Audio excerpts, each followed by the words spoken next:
What if I told you that one of the worst atrocities in human history wasn't run by a government, but by a single man? A king who convinced the world he was saving Africa, while secretly turning an entire country into his personal slave plantation. This is the chilling true story of the Congo Free State and the nightmare hidden behind a crown. In the late 1800s, the world was obsessed with rubber.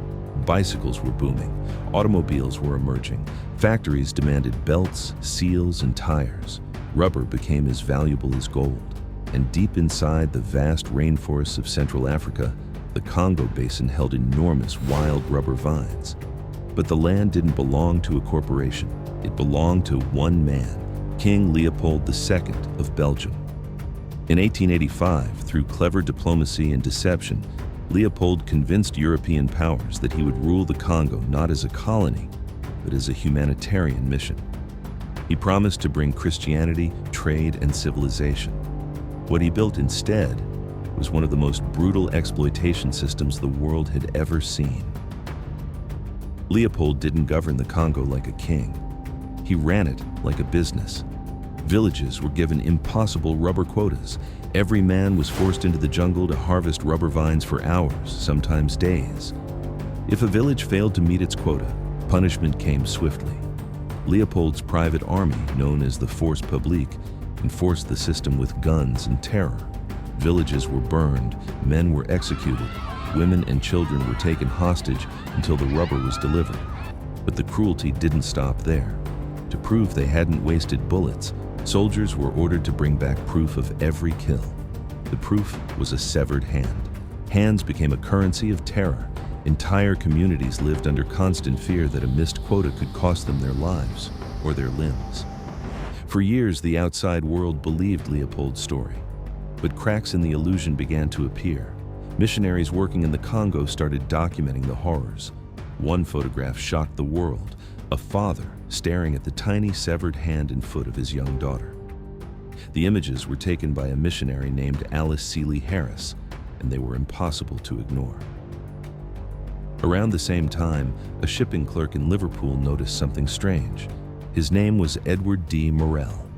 Ships leaving the Congo were loaded with rubber and ivory, but the ships returning carried almost nothing except weapons.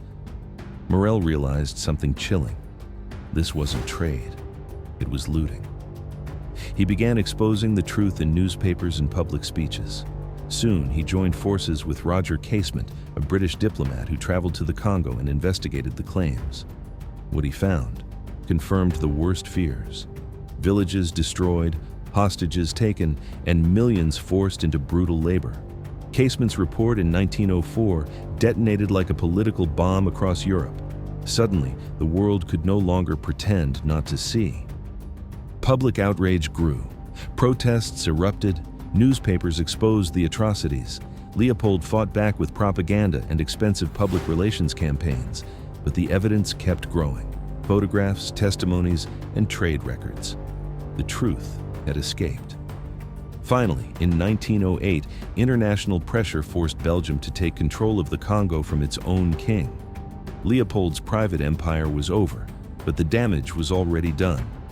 Historians estimate that millions of Congolese people died during his rule.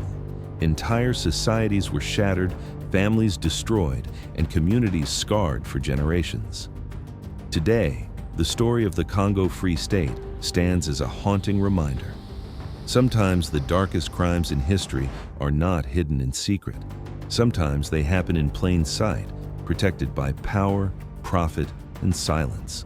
And sometimes it takes a few brave voices and undeniable evidence to force the world to finally look